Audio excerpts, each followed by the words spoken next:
Welcome to the Bestseller Secrets podcast, where business owners and experts learn how to get their best-selling book done and then use it to make an income and an impact.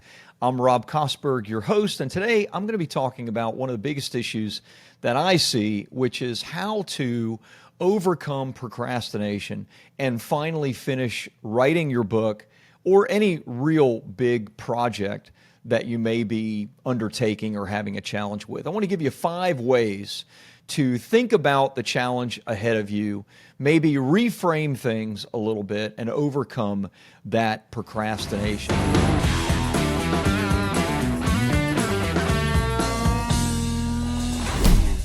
The biggest challenge that I see, number one, is we tend to prioritize what is urgent over what is important. This is something that I and many of us do in like all aspects of our life. This is a very, very common problem. 95% of retirees end up needing assistance from the government or family when they retire. Retirement is something that hopefully is coming to all of us.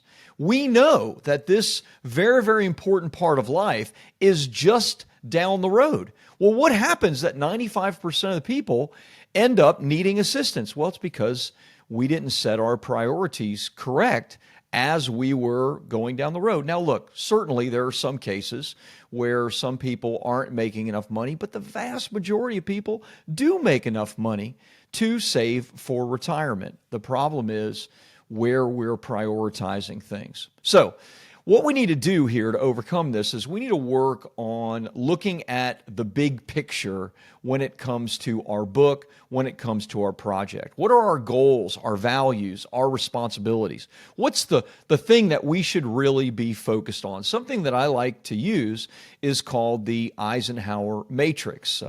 General Dwight Eisenhower, who later became president, would use this, and he's certainly credited for creating this.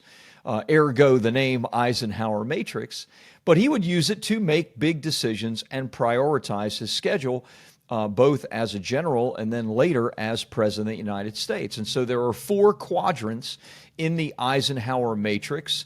The first quadrant is what is urgent and important. The second quadrant is what is not urgent but important, like saving for retirement. Quadrant 3 is urgent but not important, and quadrant 4 is not urgent and not important. In quadrant 1, where things are urgent and important, that's what we have to do first, right? That's what we tend to dive into, solve those problems, etc. So we do those things first. What we need to do with quadrant 2 is schedule it and schedule blocks of time so we can actually make progress on our big projects, especially our book, to finally get it completed. Quadrant 3, urgent but not important. That's something that should be delegated. Quadrant 4, not urgent and not important. Guess what?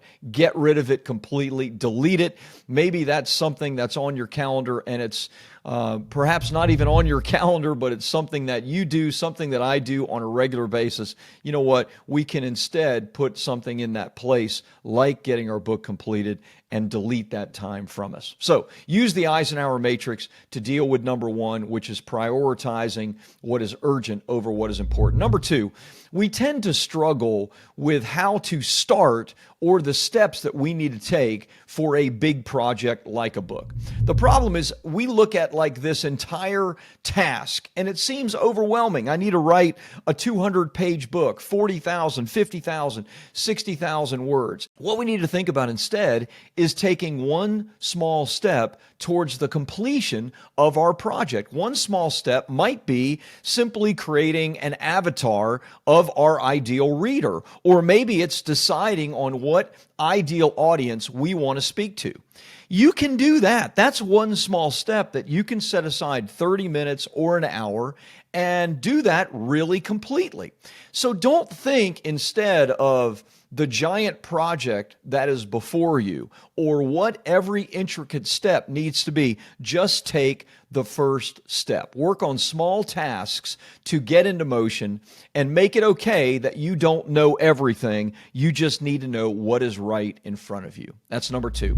Number three is more emotional. we can be afraid to fail or be embarrassed of what our final result is going to be. Perfectionism is a killer, and it's something all of us face. We have to find a way to untangle our performance from our self-worth. Your performance doesn't need to and shouldn't tie directly in to your self-worth. You are worth much. You have many people that love you and care about you and think the world of you. Your performance and how you think others are going to view your book should not be considered. You need to write, you need to obviously get help. You need to get your message out there and make a difference in the world. I've seen this with everybody. I've seen this with professionals. I've seen this with coaches and consultants. Probably, especially, I tend to see it with professions like attorneys, financial advisors, doctors. I understand it.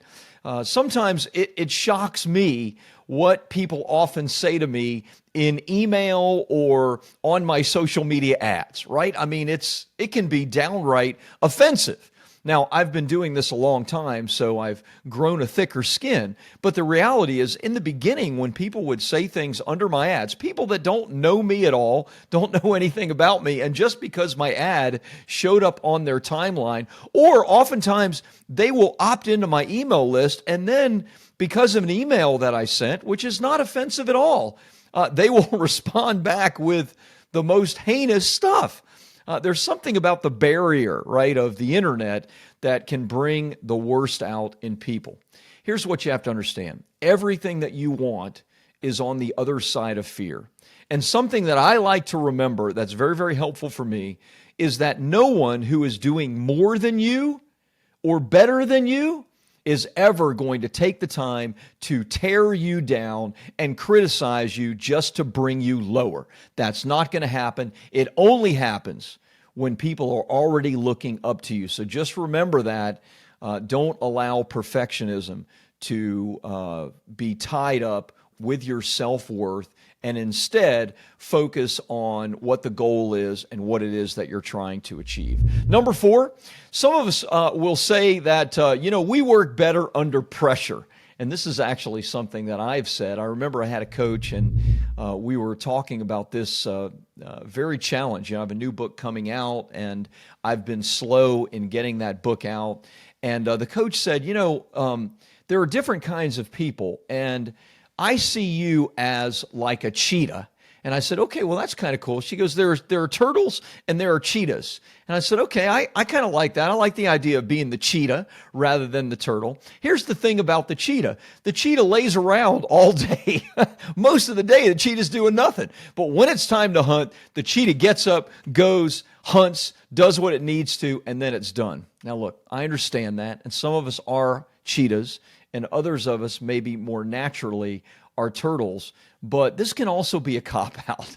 It can be a cop-out to, just having the discipline to get started when you need to start, to put aside this idea that, when I have pressure, if I have a deadline, I'm going to work best. That may be true, but don't use it as a cop-out. Number 5, and lastly, this idea of writing a book or some massive project that you have, what we need to do is hard. And it's challenging to do hard things. Yes, there are other things that we would rather be doing than the work that matters most.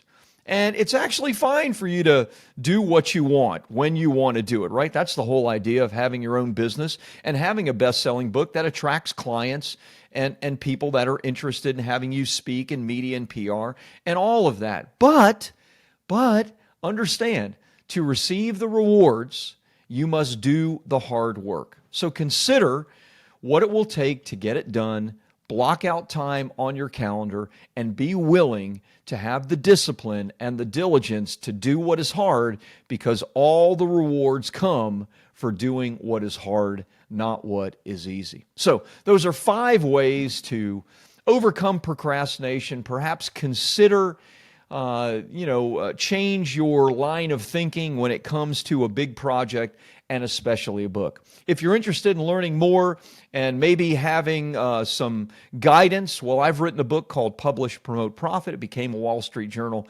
bestseller. You can buy it on Amazon, but you can also go to publishpromoteprofit.com and you can get a copy free. I simply ask you to pay for the shipping and we'll send it right to you.